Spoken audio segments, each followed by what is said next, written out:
And another bill expected to be introduced soon would require all Colorado school districts to implement a policy limiting the use of cell phones in class. Now, lawmakers argue this is going to help students learn and engage. Some students we spoke to, though, aren't so sure. Denver 7's Colette Bordelon reports. Every day, we get hundreds of emails into our newsroom, and last week I got one titled, "Read This," so I did. It was from a student who wanted to talk about cell phones in school. And you know it's going to be a good email when it's signed off with "your very angry viewer." So I just had to know who was on the other side of this email. I think that we should be able to bring phones and have them in our purses and not just in our backpacks, etc., etc.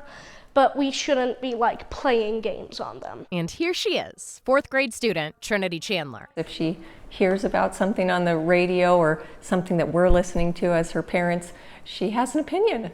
And she's only 9. Trinity's mom, Deborah, says her daughter only recently got a cell phone. It gives her a sense of safety and security, and it gives me that same sense too. Their school district, Adams 12, allows cell phones in the classroom as long as they're off or on silent and stored out of sight. I actually approve of the current guidelines that she can bring her phone to school. It does have to not be used during class. I don't want her teachers to have to compete with her phone. That's the subject of a bipartisan bill set to be introduced soon within Colorado's capital. So I taught high school, and in an average day as a high school teacher, I could see up to 150 students a day. Cell phones in the classroom were a constant battle with some students. State Representative Megan Lukens will be one of the sponsors and says the legislation would require all Colorado school districts to implement a policy that limits the use of cell phones in classrooms. What I like about this bill is it does have the local control piece. We're just trying to help maximize student learning potential, and I personally saw cell phones taking away from that. But the Chandlers have one key concern when it comes to limiting cell phones at school. I would just be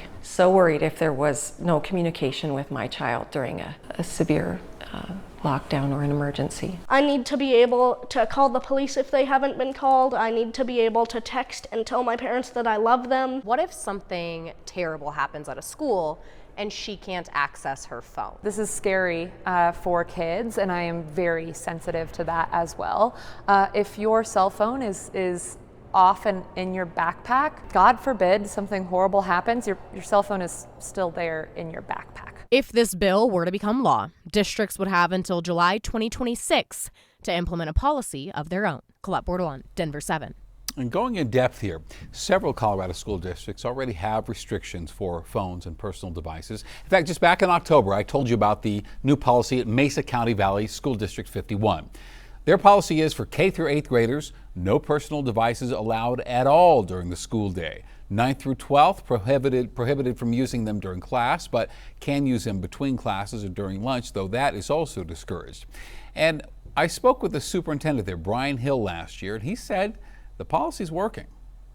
The feedback has been overwhelmingly positive, and that's not just from families and staff, but also hearing directly from our students. They're just reporting that kids are paying more attention in class. They're actually socializing more with one another.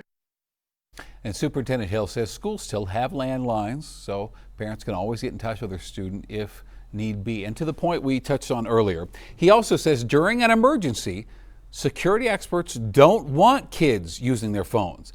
Instead, they want them paying attention to the adult in the room.